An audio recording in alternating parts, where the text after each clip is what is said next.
이 이야기가 실화라면 믿으시겠어요? 현재 미국에서 엄청난 폭동이 일어나고 있다는 사실은 모두 아실 텐데요. 아수라장인 미국에서 현재 가장 화제가 되고 있는 곳이 한 군데 있습니다. 오히려 한국만 잘 모르고 있는 상황인데요. 구독과 좋아요 부탁드리며 바로 시작하겠습니다. 기자 생활 15년 만에 제 평생 이런 상황은 처음 봤어요. 트럼프 당선 이후 LA 전역이 완전히 전쟁터로 변해버렸죠. 월요일 오전 편집장 톰슨에게서 급한 전화가 왔을 때 믿기 어려웠습니다. LA에서 대규모 시위가 폭동으로 번지고 있다는 소식이었어요. 당장 비행기 타고 현장으로 가라는 지시였죠. 공항으로 향하는 택시 안에서도 단순한 정치 집회 취재 정도로 생각하고 있었는데 완전한 착각이었습니다. LA 공항에 도착한 순간부터 심상치 않은 분위기가 느껴졌어요. 평소보다 경찰들이 훨씬 많았고 공항 직원들의 표정도 굳어 있었어요. 택시 기사는 다운타운 쪽으로는 절대 갈 수 없다고 했습니다. 이미 도로가 봉쇄됐다는 거였어요. 하는 수 없이 멀리 떨어진 곳에 내려 즉시 현장으로 향했습니다. 헐리우드 블러바드 근처에 도착했을 때 정말 충격적인 광경이 펼쳐져 있었어요. 트럼프 지지자들과 반대 진영이 완전히 대치하고 있었죠. 양쪽 모두 흥분한 상태였고 경찰 바리케이드 사이로 계속 충돌이 벌어지고 있었습니다. 제가 취재해온 수많은 시위 현장 중에서도 이렇게 분열이 극명한 경우는 드물었어요. 처음에는 그냥 큰 소리로 구호만 외치는 정도였는데 점점 분위기가 험악해지는 게 느껴졌어요. 양쪽 진영의 눈빛에서 적대감이 느껴졌죠. 누군가 돌을 던지는 순간 모든 게 통제 불능 상태가 됐습니다. 경찰들이 최루탄을 발사하자 시위대는 더욱 격렬하게 저항했어요. 가장 무서웠던 건 폭력의 확산 속도였죠. 단 몇 시간 만에 평화로운 시위가 완전한 폭동으로 변해버린 거였어요. 상점 유리창이 깨지는 소리가 곳곳에서 들려오기 시작했습니다. 연기가 하늘을 뒤덮으면서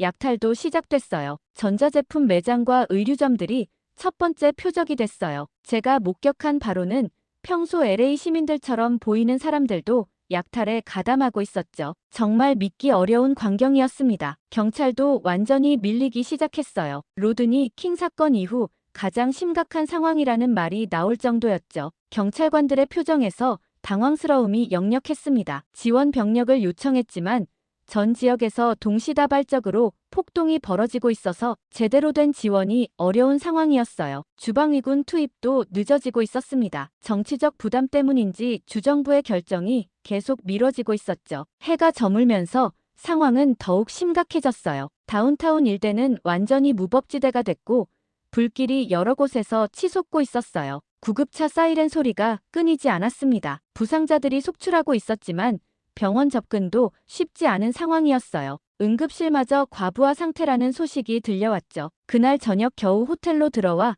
다른 지역의 상황을 살펴보고 있었습니다. 모든 방송사가 헐리우드와 다운타운의 참혹한 상황만 보도하고 있었는데 한 지역만은 전혀 언급되지 않고 있었어요. 호텔방에서 지도를 펼쳐보니 그곳이 바로 코리아타운이었습니다. 다른 모든 지역이 불타고 있는 상황에서 왜 그곳만 조용한 건지 정말 궁금했어요. 편집장님과 상황을 공유하자 편집장님은 코리아타운 취재를 해보라고 했습니다. 어제 LA 전역이 난리였는데 유독 그 지역만 조용했다는 제보가 들어왔다고 했어요. 한국 사람들이라 미국 정치에는 관심이 없어서 그런가 싶기도 했지만 무력 시위대가 한인타운이라고 그냥 넘어갈 것 같진 않았거든요. 도대체 무슨 일인지 궁금해서 현장으로 가기 전에 한국의 시위 문화에 대해 조사해 보기로 했어요. 혹시 뭔가 특별한 점이 있을지도 모른다는 생각이 들었거든요. 노트북을 열고 한국 시위 관련 자료들을 찾아보기 시작했습니다. 사실 한국 내정에 대해서는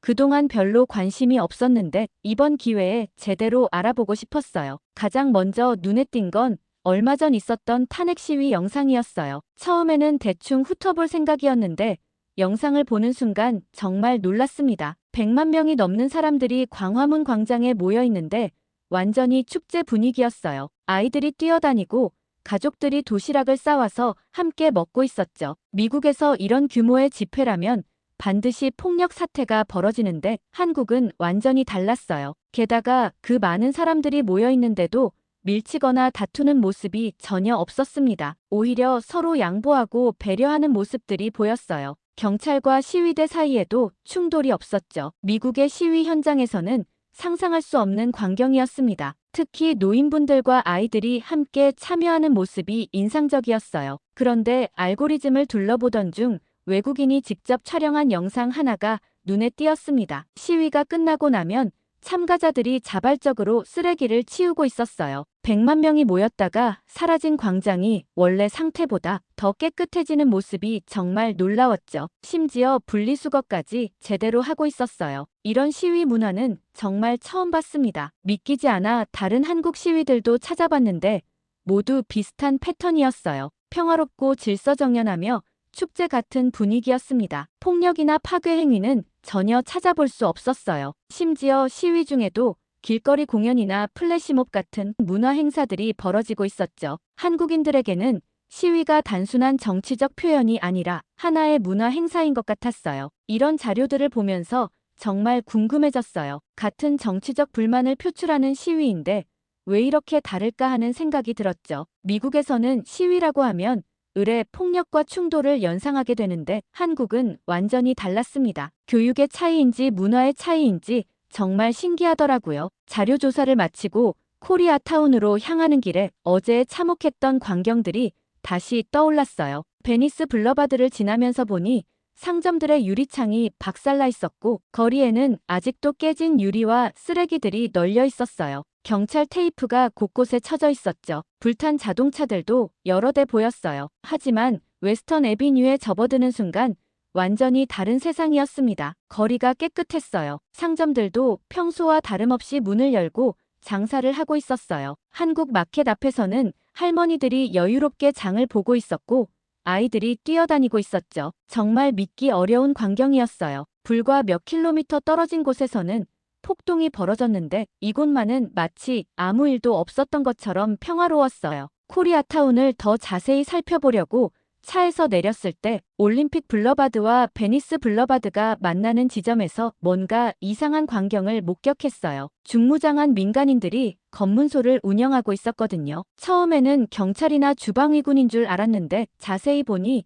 일반 시민들이었습니다. 40대 중반으로 보이는 한국계 남성이 저에게 다가왔어요. 군복은 아니었지만 전술조끼를 입고 있었고 무전기를 차고 있었죠. 제가 기자라고 신분을 밝히자 정중하게 신분증을 요청했어요. 지금 코리아타운 내부는 주민들의 안전을 위해 출입을 통제하고 있다고 설명했습니다. 그때 그가 한 말이 가슴에 박혔어요. 정부도 경찰도 우리를 지켜주지 않으니까 우리가 직접 지킬 수밖에 없다고 했거든요. 목소리에는 분노보다는 냉정한 각오가 느껴졌죠. 마치 오래전부터 이런 상황을 대비해온 것 같았어요. 신분증을 건네주면서 주변을 둘러봤는데 건물 옥상마다 사람들이 배치되어 있었어요. 손에는 망원경과 무전기 같은 장비들을 들고 있었죠. 체계적으로 감시 체계를 구축하고 있는 모습이 마치 군사작전을 보는 것 같았어요. 검문소 요원이 제 신분증을 꼼꼼히 확인하면서 방문 목적을 물었어요. 기자로서 취재차 왔다고 설명하자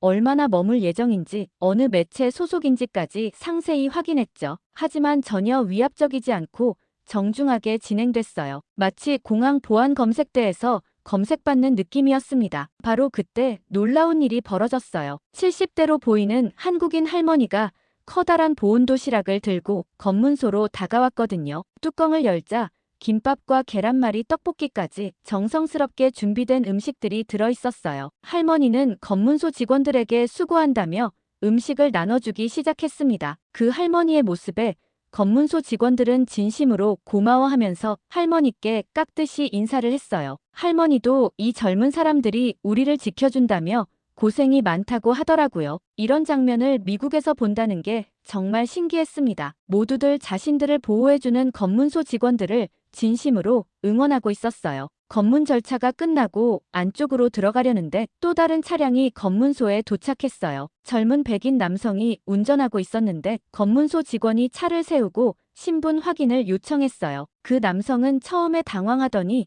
이게 뭐냐며 항의하기 시작했습니다. 하지만 검문소 직원은 전혀 흔들리지 않았어요. 차분하고 정중한 목소리로 현재 상황을 설명하면서 협조를 요청했죠. 그러면서 다른 선택지도 제시했어요. 검문을 원하지 않으면 우회해서 다른 길로 가도 된다고 말했습니다. 결국 그 남성은 더 이상 항의하지 않고 검문을 받았어요. 신분증을 확인받고 방문 목적을 설명한 후 순순히 들어갔습니다. 검문소 직원의 프로페셔널한 대응이 정말 인상적이었어요. 이런 전문성이 어디서 나온 건지 궁금했죠. 주변을 더 둘러보니 노르망디 애비뉴 쪽과 베르몬트 애비뉴 쪽에도 비슷한 검문소들이 설치되어 있었어요. 코리아타운 전체를 완전히 둘러싸고 있는 것 같았습니다. 이런 수준의 조직력과 계획성은 정말 놀라웠어요. 검문소에서 더 자세한 이야기를 듣고 싶어서 담당자에게 언제부터 이런 시스템을 준비해왔는지 물어봤어요. 그는 잠시 망설이더니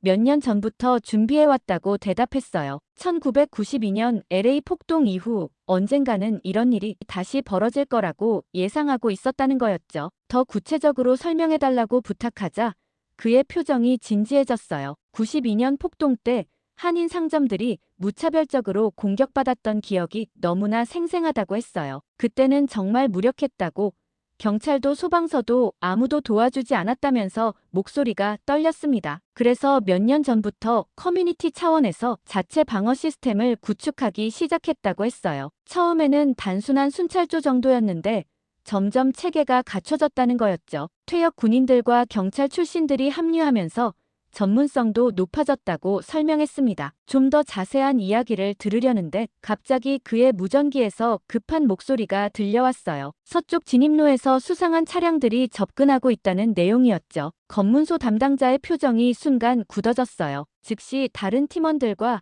무전 연락을 취하기 시작했습니다. 저도 덩달아 긴장되기 시작했어요. 무전기 너머로 들려오는 상황 보고가 심상치 않았거든요. 픽업 트럭 3대에 무장한 백인 남성들이 타고 있다는 얘기였어요. 그들이 코리아타운 진입을 시도하고 있다는 거였죠. 검문소 담당자가 저에게 잠시 뒤로 물러나 있어달라고 요청했어요. 곧 상황이 복잡해질 수 있다는 거였죠. 저는 안전한 거리에서 상황을 지켜보기로 했어요. 하지만 기자로서 이런 현장을 놓칠 수는 없었습니다. 몇 분 후 실제로 픽업 트럭들이 나타났어요. 3대의 차량에는 각각 서너 명씩 타고 있었는데 모두 군복 차림이었어요. 하지만 정규군은 아닌 것 같았죠. 민병대나 자경단 같은 느낌이었어요. 차량 앞쪽에는 성조기가 달려 있었습니다. 첫 번째 트럭이 검문소에 도착하자 운전자가 창문을 내렸어요. 40대 정도로 보이는 백인 남성이었는데 상당히 공격적인 태도였어요. 자신들은 애국 방위군이라며 이 지역의 치안을 확인하러 왔다고 주장했습니다. 하지만 누가 봐도 약탈을 하려고 하는 폭력적인 시위대의 모습이었죠. 그러자 검문소 담당자는 침착하게 대응했어요. 현재 이 지역은 주민들의 안전을 위해 출입이 통제되고 있다고 설명했죠. 그러면서 다른 루트를 이용해달라고 정중하게 요청했어요. 하지만 그 사람들은 전혀 들을 생각이 없어 보였습니다. 바로 그 순간 하늘에서 윙윙거리는 소리가 들려왔어요. 갑자기 드론이 나타나더니 민병대 차량들 위를 선회하기 시작한 거였어요. 작은 크기였지만 카메라가 달려있는 게 보였죠. 실시간으로 상황을 촬영하고 있는 것 같았어요. 그러자 그들은 드론을 보고 당황하기 시작했어요. 뭔가 예상과 다른 상황이었던 것 같았죠. 그들은 단순한 한인 상점가 정도로 생각했을 텐데 이런 첨단 감시 시스템이 있을 줄은 몰랐을 거예요. 그런데 여기서 끝이 아니었어요. 건물 옥상에서 갑자기 무언가 반짝이는 게 보이더니 경고 신호 같은 게 들려왔거든요. 정확히는 모르겠지만 레이저 포인터나 조준경 같은 걸로 경고하는 것 같았죠. 그 이후부터 상황이 급변하기 시작했어요. 3번째 트럭에서 내린 민병대원이 뭔가를 꺼내려고 하는 순간 또 다른 드론이 나타났어요. 이번에는 더 큰 크기였고 스피커가 달려 있었죠. 드론에서 경고 방송이 나오기 시작했어요. 방송 내용은 간단했어요. 현재 불법 침입 시도로 간주되고 있으니 즉시 철수하라는 거였죠. 그러지 않으면 자위권을 행사할 수밖에 없다는 경고도 함께 나왔어요. 목소리는 차분했지만 단호한 의지가 느껴졌습니다. 리더로 보이는 사람이 잠시 망설이더니 결국 후퇴 명령을 내렸어요. 뭔가 계산이 틀렸다는 표정이었죠. 이런 수준의 방어 체계를 예상하지 못했던 것 같았어요. 3대의 트럭은 서서히 돌아서기 시작했습니다. 민병대가 물러간 직후 검문소 담당자가 저를 한 사람에게 소개해주겠다고 했어요. 지금 이 검문소를 지휘하고 있는 핵심 인물이라면서 그분과 인터뷰를 하는 게 좋겠다고 했죠. 그렇게 만난 사람이 바로 박형수였어요. 박형수는 50대 초반으로 보이는 남성이었는데 첫인상부터 범상치 않았어요. 키가 크고 어깨가 넓었는데 군인 출신 같은 느낌이 물씬 풍겼거든요. 하지만 눈빛에는 뭔가 깊은 상처와 분노가 섞여 있는 것 같았어요. 박형수가 자신을 소개할 때 목소리가 조금 떨렸어요. 현재 이 일대에서 한국 마켓을 운영하고 있다고 했는데 원래는 아버지가 하던 일이었다고 했어요. 그런데 1992년 폭동 때 아버지를 잃었다는 얘기를 꺼냈을 때 분위기가 무거워졌습니다. 그때의 이야기를 들려달라고 부탁하자 박형수의 표정이 어두워졌어요. 92년 4월 29일 그날을 평생 잊을 수 없다고 했어요. 당시 20살이었던 박형수는 대학에서 수업을 듣고 있었는데 급하게 집으로 연락이 왔다는 거였죠. 아버지가 운영하던 마켓에 폭도들이 몰려들고 있다는 소식이었어요. 박형수는 급하게 학교에서 뛰쳐나왔지만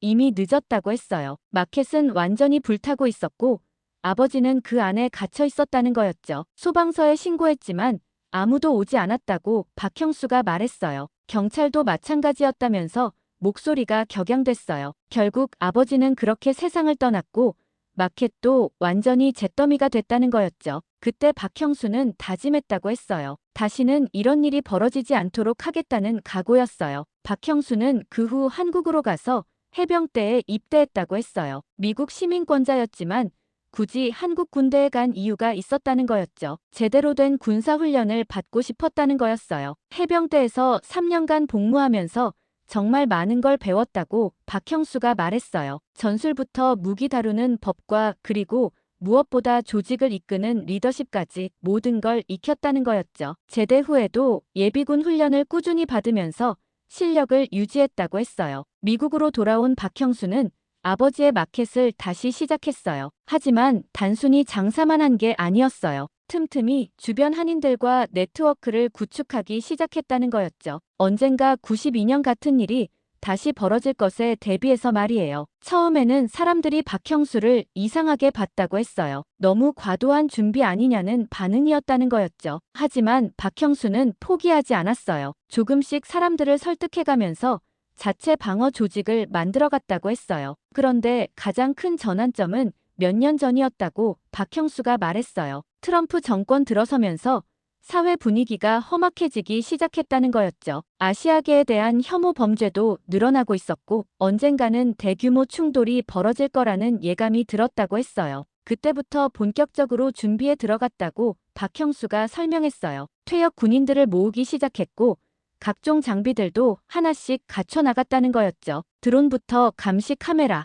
그리고 방어용 장비들까지 체계적으로 준비했다고 했어요. 박형수가 마지막으로 한 말이 정말 인상적이었어요. 이건 전쟁이 아니라 생존이라고 했거든요. 우리 가족과 이웃들을 지키기 위한 최소한의 준비라는 거였죠. 아버지가 당하신 일을 다시는 반복시킬 수 없다면서 눈에 눈물이 맺혔어요. 그러면서 박형수는 마켓 뒤편으로 저를 안내했어요. 거기에는 정말 놀라운 광경이 펼쳐져 있었어요. 마치 소규모 작전 본부 같은 공간이 마련되어 있었거든요. 각종 모니터와 통신 장비들이 체계적으로 배치되어 있었어요. 박형수가 이 모든 준비가 오늘 드디어 빛을 발했다고 말했어요. 방금 물러간 민병대 같은 위협들로부터 우리 공동체를 지켜낼 수 있게 됐다는 거였죠. 아버지에게 부끄럽지 않은 아들이 되었다고 생각한다면서 조용히 미소를 지었어요. 박형수는 저 말고도 같이 근무하는 팀원들이 있다며 안쪽으로 저를 안내했습니다. 그때 모니터 앞에 앉아있던 젊은 남성이 일어나서 인사를 했어요. 이준호라고 자신을 소개하면서 전직 미군 정보부대 출신이라고 했죠. 그의 손가락이 키보드 위를 날아다니는 모습이 정말 인상적이었어요. 이준호가 화면을 가리키면서 설명하기 시작했는데 정말 놀라웠어요. 코리아타운 전체가 하나의 거대한 감시망으로 연결되어 있었거든요. 모든 건물의 CCTV가 실시간으로 연동되어 있었고 심지어 교통 신호등까지 해킹해서 활용하고 있었어요. 그런데 갑자기 경고음이 울리면서 화면 하나가 빨갛게 변했어요. 이준호가 급하게 확대해보니 남쪽 진입로에서 또 다른 수상한 차량이 접근하고 있었어요. 검은색 SUV 2대였는데 차량 번호판이 가려져 있었죠. 바로 그때 김소연이라는 여성이 무전기를 들고 지시를 내리기 시작했어요. LAPD에서 10년간 근무했다는 그는 정말 베테랑 경찰관 같은 모습이었어요. 각 지점의 요원들에게 상황을 알리고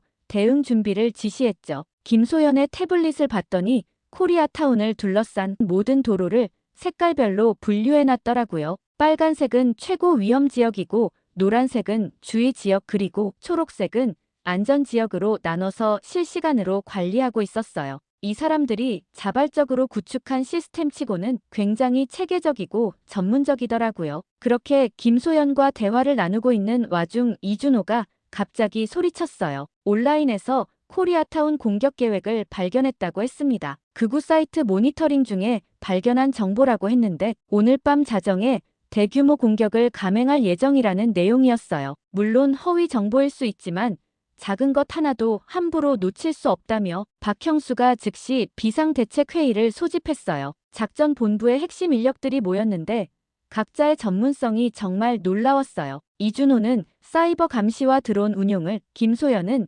지상작전과 인력 배치를 담당하고 있었죠. 그들은 보안 경계를 더 강화하기로 하고 진지하게 작전 계획을 짜며 자위대 사람들에게 즉시 연락을 취했습니다. 그리고 박형수는 어딘가로 이동했어요. 제가 따라가도 괜찮냐고 물어보자 박형수는 얼마든지 따라오라며 하지만 촬영은 하지 않았으면 좋겠다는 말을 덧붙였습니다. 박형수가 지하로 안내해주는데 마치 소규모 군부대 같은 느낌이더라고요. 도착한 곳은 바로 무기고였습니다. 전술 샷건부터 방탄복 그리고 야간 투시경까지 정말 다양한 장비들이 체계적으로 정리되어 있더라고요. 박형수가 강조한 건 모든 장비가 합법적이라는 점이었어요. 미국의 총기 소유법에 따라 정당하게 허가받은 것들이라고 했죠. 하지만 개인이 이 정도 규모로 무장하는 건 정말 드문 일이었어요. 게다가 드론 경납고도 별도로 마련되어 있었어요. 정찰용 소형 드론부터 화물 운반용 대형 드론까지 다양한 종류가 있었죠. 이준호가 직접 시연해 보였는데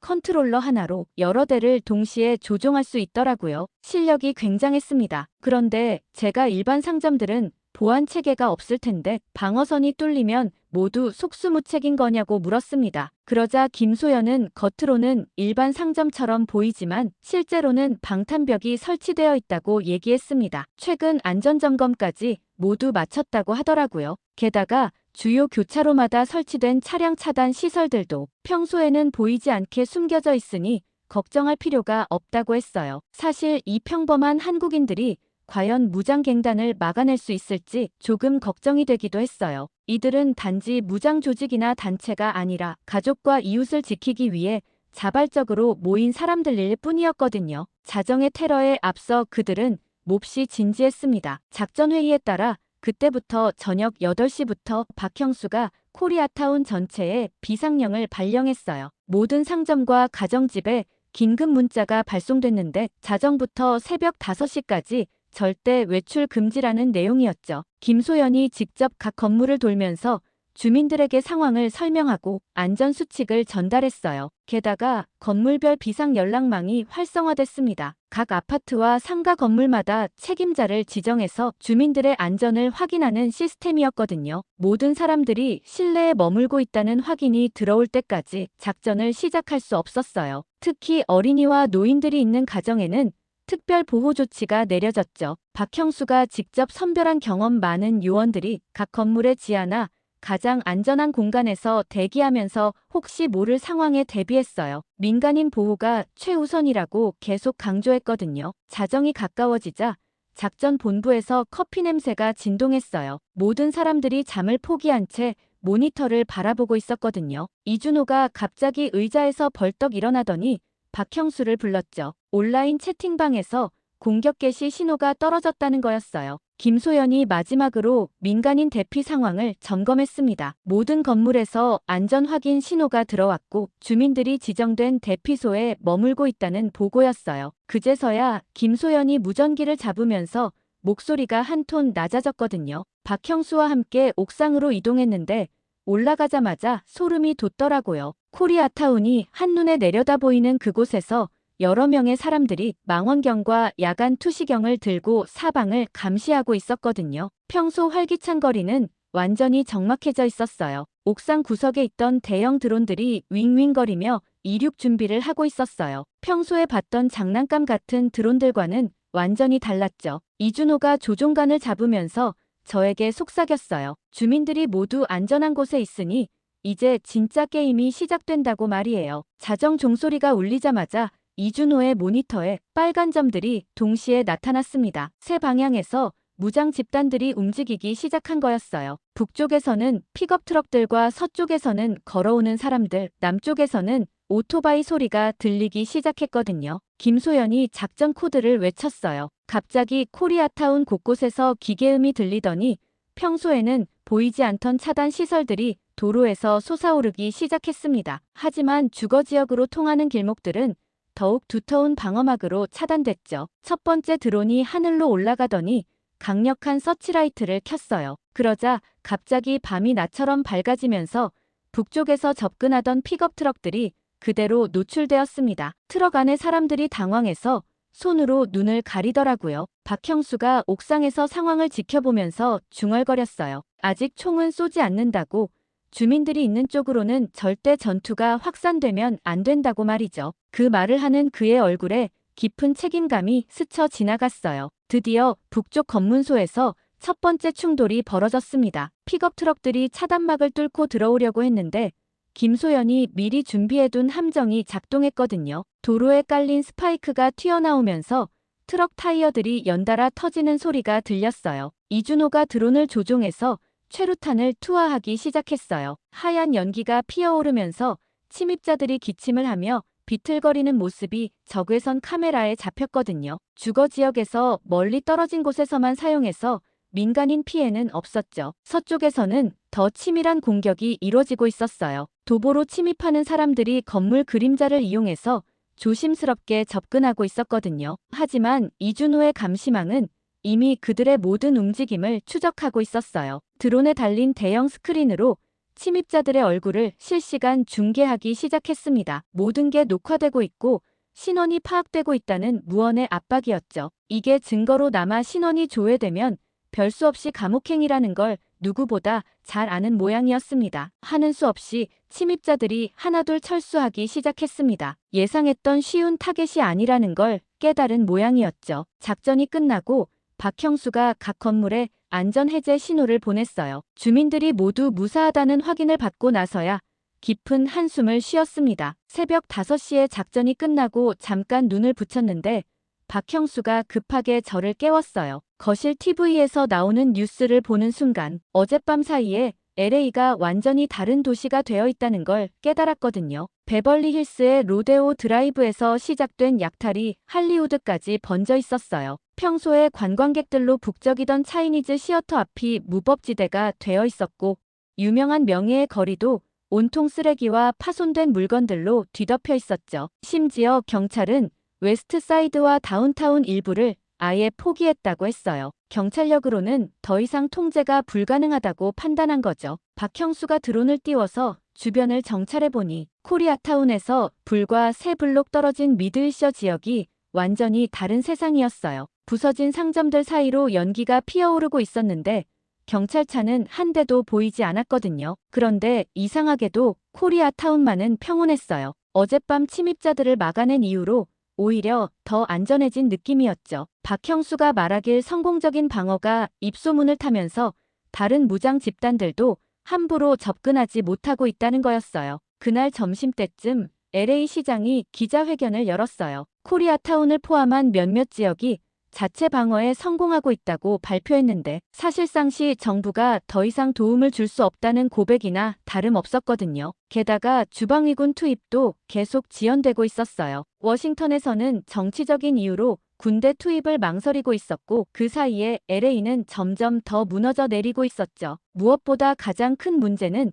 코리아타운이 완전히 고립되고 있다는 점이었어요. 박형수가 긴급 회의를 소집했는데 식료품과 연료, 의료용품 등 필수품을 추가로 확보해야 한다고 했거든요. 특히 주변 병원들이 모두 문을 닫거나 피난해서 의료 상황이 가장 심각했어요. 그들이 회의를 하는 사이 저는 어제 있었던 일을 기사로 써서 원고를 보냈습니다. 바로 옆에서 지켜본 일이라 생생한 현장감이 살아있었죠. 그리고는 조금 눈을 붙였어요. 그리고 밤 10시쯤 박형수가 저에게 함께 순찰을 나가자고 제안했어요. 코리아타운 경계를 직접 확인해보고 싶다면서 말이죠. 저도 사실 작전 본부에만 있으면서 모니터로만 상황을 지켜보고 있으니 답답했거든요. 야간 투시경을 착용하고 방탄복을 입은 채로 거리에 나서자 분위기가 완전히 달라졌어요. 평소에 활기찬 윌셔대로가 을씨년스럽게 조용한 가운데 가로등 불빛 아래로 순찰하는 요원들의 그림자만 어른거렸죠. 걸어가면서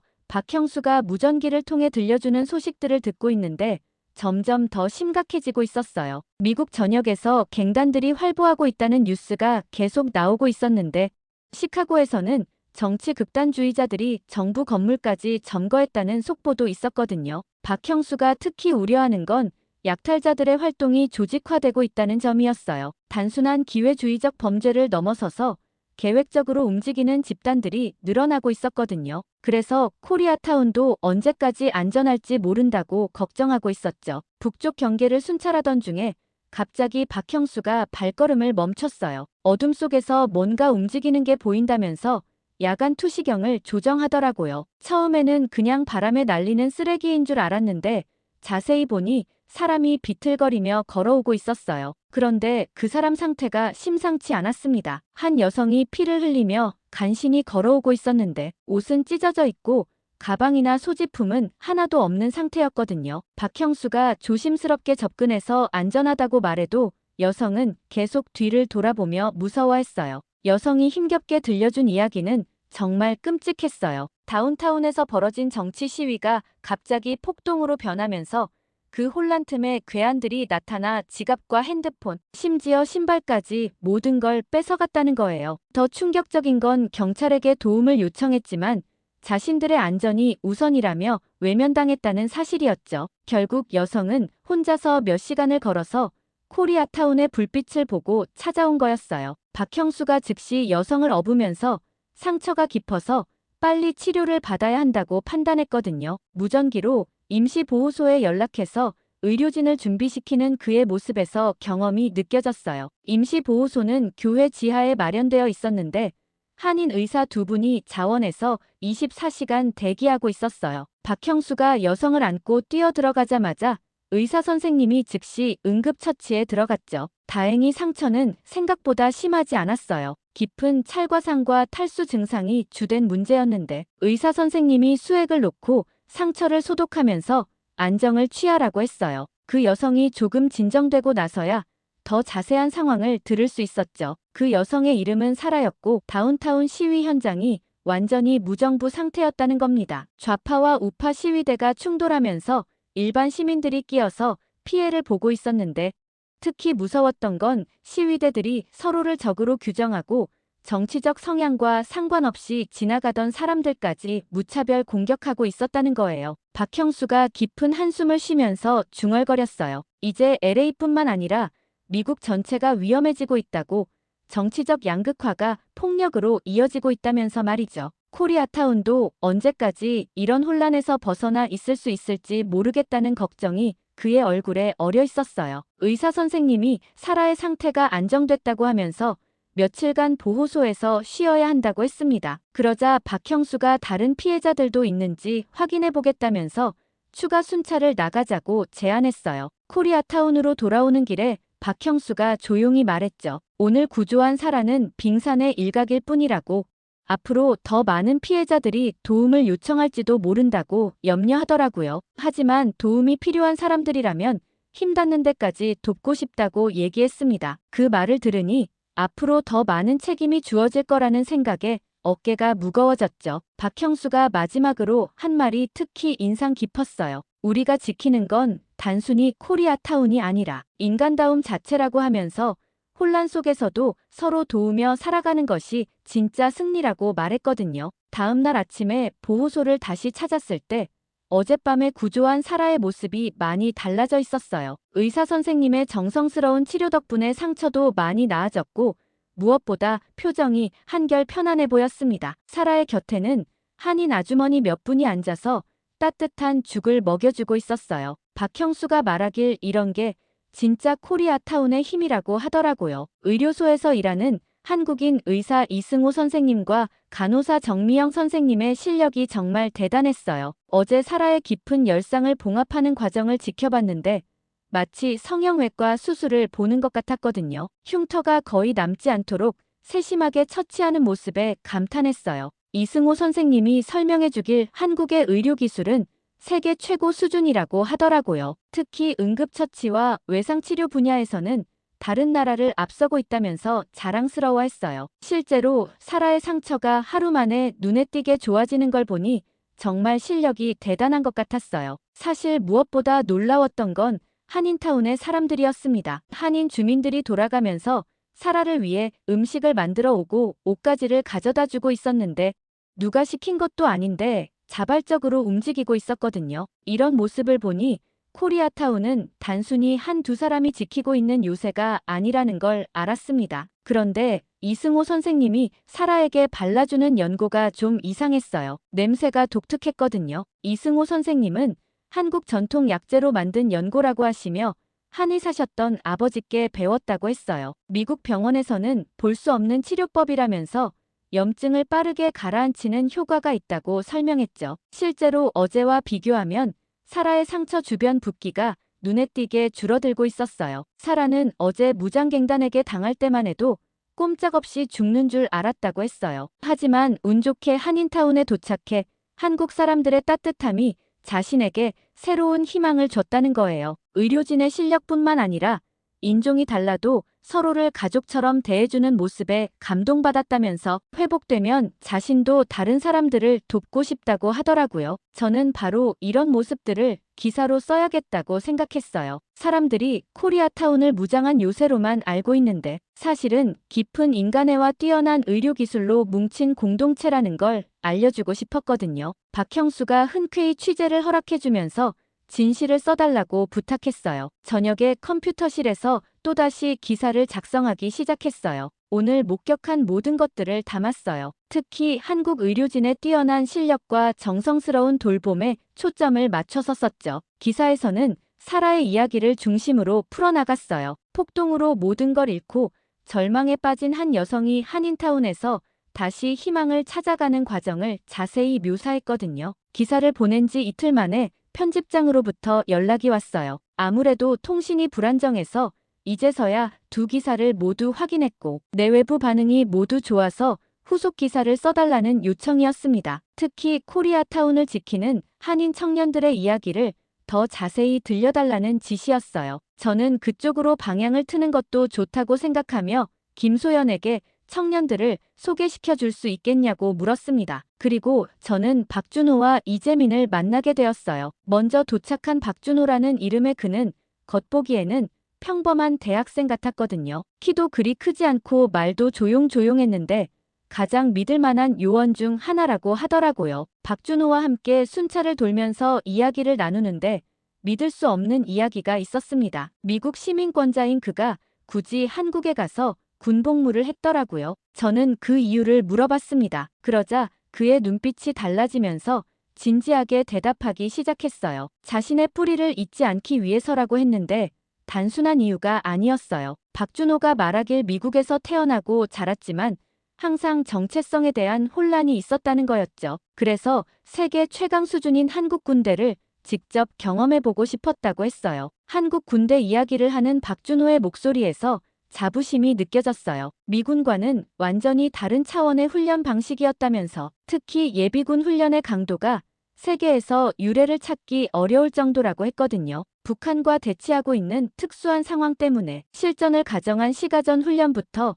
게릴라전 대응까지 체계적으로 배웠다는 거였어요. 가장 인상적이었던 건 정신력에 대한 이야기였어요. 박준호가 검문소에서 밤새 경계 근무를 서면서 말해준 건데 한국 군대에서는 개인보다 동료를 우선시하는 불굴의 정신을 철저하게 교육받는다는 거였죠. 6.25 전쟁부터 베트남 전쟁까지 실전에서 증명된 한국군의 강인함이 지금 코리아타운 방어에 그대로 적용되고 있다고 했어요. 그리고 늦어서 죄송하다며 시스템을 업그레이드 하느라 그랬다며 이재민이 다가왔습니다. 이 친구는 완전히 다른 타입이었어요. MIT에서 컴퓨터 공학 박사 학위를 받고 실리콘밸리에서 일하던 엘리트였거든요. 한국의 우수한 교육 시스템에서 나온 인재라는 게 한눈에 보였어요. 이재민과 함께 들어온 조종실에 있으면서 그의 이야기를 들어보니 박준호와는 다른 동기였지만 결국 같은 마음이었어요. 한국이 세계 IT 강국이 된 배경에는 이런 우수한 인재들이 있기 때문이라는 걸 실감할 수 있었거든요. 이재민이 개발한 드론 시스템을 직접 보여주는데 정말 놀라웠어요. 미국에서 일하며 스스로 축적한 기술력을 바탕으로 여러 대의 드론을 동시에 조종할 수 있는 AI 프로그램을 혼자서 만들어냈거든요. 그런데 이재민이 말하는 걸 들어보니 기술만으로는 부족했다는 거예요. 박준호 같은 한국 군대 출신의 실전 경험자들과 협력해야 제대로 된 시스템이 나온다면서 한국식 팀워크가 세계 최고 수준인 이유를 알 것 같다고 했거든요. 실제로 두 사람이 함께 작업하는 모습을 지켜보니 정말 인상적이었어요. 이재민이 한국의 첨단 기술력을 담당하고 박준호가 한국군의 실전 경험을 바탕으로 조언하면서 완벽한 팀워크를 보여주고 있었거든요. 이게 바로 K방어의 진수라는 생각이 들었어요. 박준호가 특히 강조한 건 한국 예비군 훈련에서 배운 정신력이었어요. 세계에서 가장 치열한 군사 훈련을 받은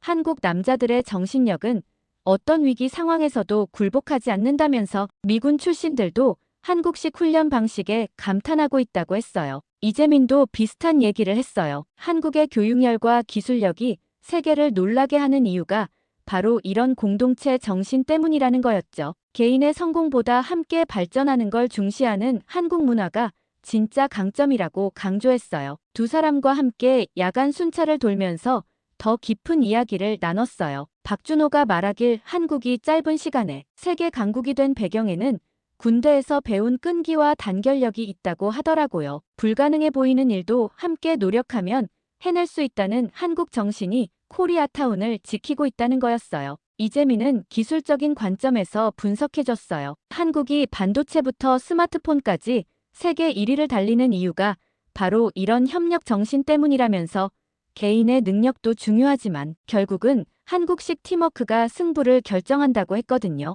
인터뷰를 마치고 나서 기사를 쓰는데 정말 감동적이었어요. 한국의 군사력과 기술력, 그리고 정신력이 모두 합쳐져서 만들어낸 시너지가 코리아타운의 진짜 힘이라는 생각이 들었거든요. 이런 K-파워의 조합이 미국 어디에서도 찾기 어려운 독특한 강점이라는 걸 많은 사람들에게 알리고 싶었어요. 일주일간의 코리아타운 취재를 마치고 본사로 돌아왔을 때 분위기가 완전히 달라져 있었어요. 제가 쓴 기사들이 SNS를 통해 전국으로 퍼지면서 코리아타운의 자치, 방어 모델에 대한 관심이 폭발적으로 증가하고 있었거든요. 편집부에 들어서자마자 동료들이 몰려들었어요. 모든 사람들이 코리아타운 이야기를 듣고 싶어 했는데 특히 한국식 방어 시스템이 어떻게 작동하는지 궁금해했어요. 심지어 다른 언론사에서도 비슷한 취재를 요청하고 있다는 소식이 들려왔죠. 편집장이 저를 불러서 후속 기획을 의뢰했어요. 미국 내 다른 한인 커뮤니티들도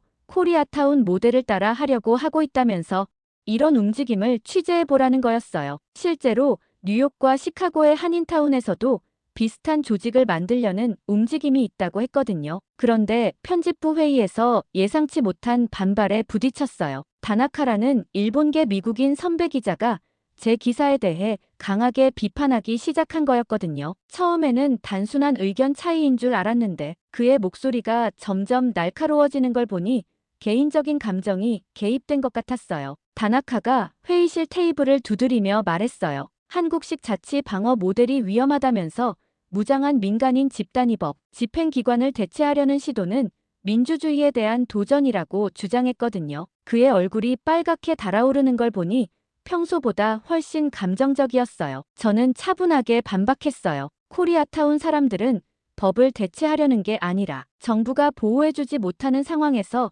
스스로를 지키려는 거라고 설명했죠. 실제로 경찰도 포기한 지역에서 질서를 유지하고 있으니 오히려 민주주의를 지키는 행위라고 했어요. 그러자 다나카가 더욱 격해지면서 한국의 과거를 끌어들이기 시작했어요. 군사 독재 시절의 억압적 문화가 아직도 남아있다면서 그런 문화적 배경을 가진 사람들이 무력을 행사하는 게 위험하다고 했거든요. 심지어 북한과 같은 전체주의적 성향이 있다고까지 말하더라고요. 저는 정말 화가 났지만 침착하게 대응했어요. 한국은 이미 70년 이상 민주주의 국가로 발전해왔고 군대 문화도 현대적으로 변화했다고 설명했죠. 오히려 한국의 빠른 민주화 과정이 세계적으로 인정받고 있다고 반박했어요. 그러자 다나카가 이번에는 경제 이야기를 꺼내더라고요. 한국인들이 자신들만의 경제적 이익을 추구하면서 배타적인 공동체를 만들고 있다면서 다른 인종들을 배제하고 한국인끼리만 뭉치려는 경향이 있다고 주장했어요. 그런데 이상하게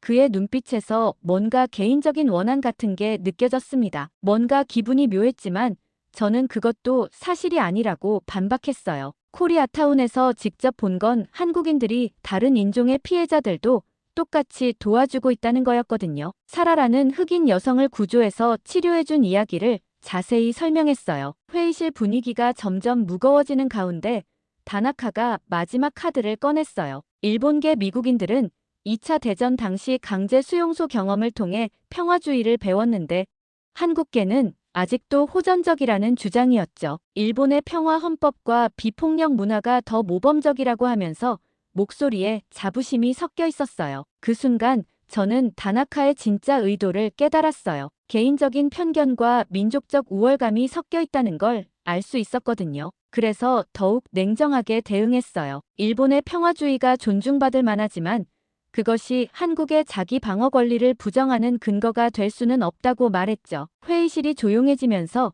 다른 동료들도 양쪽 입장을 지켜보고 있었어요. 편집장이 중재에 나서면서 두 관점 모두 기사에 반영해보자고 제안했는데 저는 확신이 있었어요. 직접 목격한 코리아타운의 현실이 어떤 편견보다도 강력한 증거라는 걸 알고 있었거든요. 다나카는 회의실 문을 쾅 닫고 나가버렸고 저는 그 순간부터 제자리로 돌아와 최선을 다해 기사를 쓰기 시작했습니다. 자정이 되어서야 겨우 원고를 보낼 수 있었죠. 보나마나 제가 쓴 기사가 훨씬 더 좋은 방향을 일으킬 게 뻔하다고 생각했습니다. 하지만 기사가 나간 다음 날 아침 신문을 펼쳐보는 순간 정말 화가 났어요. 제가 쓴 한국식 자치 방어 모델 지지 기사는 구석 한 면에 작은 분량으로 실렸는데 다나카가 쓴 반박 기사는 일면 전체를 차지하고 있었거든요. 제목도 자극적으로 뽑혀 있었어요. 다나카의 기사는 정말 공격적이었어요. 한국식 자치 방어를 준군사 조직의 위험한 실험이라고 규정하면서 미국의 민주주의 전통에 어긋난다고 주장했거든요. 특히 한국의 군사 문화가 미국에 이식되는 것의 위험성을 강조하면서 다른 커뮤니티들이 따라하지 말라고 경고하고 있었어요. 저는 즉시 편집장에게 항의하러 갔지만 소용없었어요. 다나카가 더 경험 많은 선배 기자이고 일본계라는 이유로 아시아 문제에 더 전문성이 있다고 판단했다는 거였죠. 저는 정말 속상했지만 신참 기자로서는 어쩔 수 없었어요. 회사 내 위계질서 앞에서는 사실 확인이나 취재의 깊이 같은 건 별로 중요하지 않다는 걸 뼈저리게 느꼈거든요. 그런데 기사가 나간 지 몇 시간 만에 상황이 완전히 뒤바뀌기 시작했어요. 신문사 홈페이지 댓글란에 항의글이 쏟아지기 시작한 거였거든요. 특히 한국전 참전 용사들과 그 가족들이 다나카의 기사에 강하게 반발하고 있었어요. 댓글들을 읽어보니 정말 놀라웠어요. 한국군과 함께 싸워본 사람으로서 이런 편견 어린 기사는 용납할 수 없다는 내용부터 6.25 때 우리를 도운 한국에 대해 이런 식으로 쓰다니 하는 분노까지 한국의 희생정신을 모독하는 기사라는 비판들이 계속 올라오고 있었거든요. 3일째 되는 날 정말 예상치 못한 일이 벌어졌어요. 하버드 대학교의 존 워싱턴 교수가 직접 신문사를 찾아온 거였거든요. 아시아 정치학과 군사학을 전공한 권위자인 그가 편집장에게 공식 면담을 요청했다는 소식이 편집부에 퍼졌어요. 회의실에서 만난 워싱턴 교수는 정말 위험이 있었어요. 70대의 백발 노신사였는데 한국전에 참전했던 경험이 있다고 하더라고요. 편집장과 다나카 그리고 저까지 회의실에 모였는데 분위기가 정말 긴장됐어요. 워싱턴 교수가 차분하지만 단호한 목소리로 다나카 기자의 기사를 읽고 정말 실망했다고 말했어요. 40년간 아시아 정치를 연구해온 학자로서 이런 편견 어린 기사가 나온 것을 용납할 수 없다고 하더라고요. 다나카가 뭔가 변명하려고 했지만 교수가 손을 들어막으면서 자신의 말을 끝까지 들어보라고 했어요. 그러고는 한국이 지난 70년간 이룬 발전을 제대로 이해하고 있느냐고 물었거든요. 전쟁의 폐허에서 세계 10위권 경제대국이 된 나라가 어디에 있으며 그것도 민주주의를 지키면서 해낸 것이라고 강조했어요. 워싱턴 교수의 목소리에 열정이 실리기 시작했어요. 한국의 군사문화를 비판했다면서 한국군이 베트남전에서 미군과 함께 싸우며 보여준 용맹함을 아느냐고 물었거든요. 이라크와 아프가니스탄에서도 한국군은 최고 수준의 전투력과 평화 유지 능력을 입증했는데 이런 나라의 자치 방어 시스템을 위험하다고 말하는 게 맞느냐고 반문했어요. 다나카가 얼굴이 빨갛게 달아오르면서도 아무 말을 못하고 있었어요. 교수가 계속해서 한국의 교육 시스템과 기술력에 대해 말했어요. 삼성, LG, 현대 같은 글로벌 기업들이 우연히 나온 게 아니라 체계적인 교육과 끊임없는 혁신 의지가 만들어낸 결과라고 설명했거든요. BTS와 K-드라마로 전 세계를 사로잡은 문화 강국이기도 하다고 덧붙였어요. 워싱턴 교수가 자료를 꺼내면서 더욱 구체적으로 설명했어요. 코리아타운의 자치 방어 모델을 학술적으로 분석해봤는데 이건 단순한 무장 조직이 아니라고 했거든요. 체계적인 훈련, 명확한 지휘 계통, 민간인 보호 우선 원칙, 최소한의 무력 사용 등 모든 면에서 모범적인 시민 방위 체계라고 평가했어요. 다나카가 겨우 입을 열어서 무장한 민간인 집단이 법 집행을 대신하는 건 위험하지 않느냐고 물었어요. 워싱턴 교수가 단호하게 법 집행을 대신하는 게 아니라 법 집행이 불가능한 상황에서 질서를 유지하고 있는 거라고 답했어요. 미국 건국 초기의 민병대 정신과 정확히 일치하는 행동이며 오히려 이런 시민의식이야말로 진정한 미국 정신이라고 강조했거든요. 교수가 더욱 열정적으로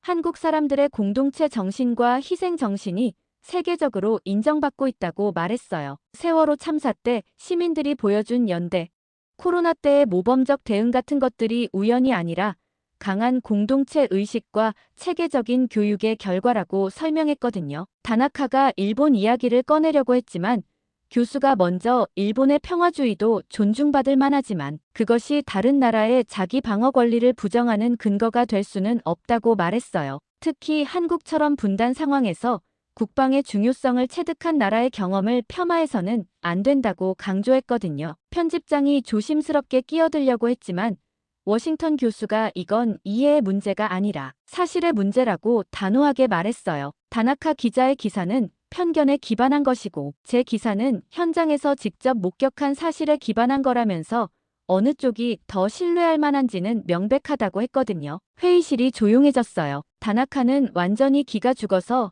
아무 말도 못하고 있었고 편집장도 난처한 표정이었거든요. 저는 속으로 정말 시원했어요. 워싱턴 교수 같은 권위자가 나서서 한국과 코리아타운을 옹호해주니까 말이에요. 워싱턴 교수가 회의실을 나간 후 편집부는 완전히 조용해졌어요. 다나카는 자리에서 일어나지도 못하고 멍하니 앉아 있었고 편집장은 책상을 두드리며 뭔가 결정을 내리려는 표정이었거든요. 결국 그날 오후에 편집장이 저를 불렀어요. 워싱턴 교수의 지적이 합리적이라면서 정정 보도를 내보내기로 했다는 거였죠. 다나카의 기사에서 사실과 다른 부분들을 수정하고 제 기사를 다시 일면에 크게 실어달라는 교수의 요청을 받아들이겠다고 했어요. 정정 보도가 나간 다음 날부터 반응이 폭발적이었어요. 워싱턴 교수의 발언이 언론에 알려지면서 한국과 코리아타운에 대한 관심이 전국적으로 확산되기 시작했거든요. 가장 놀라웠던 변화는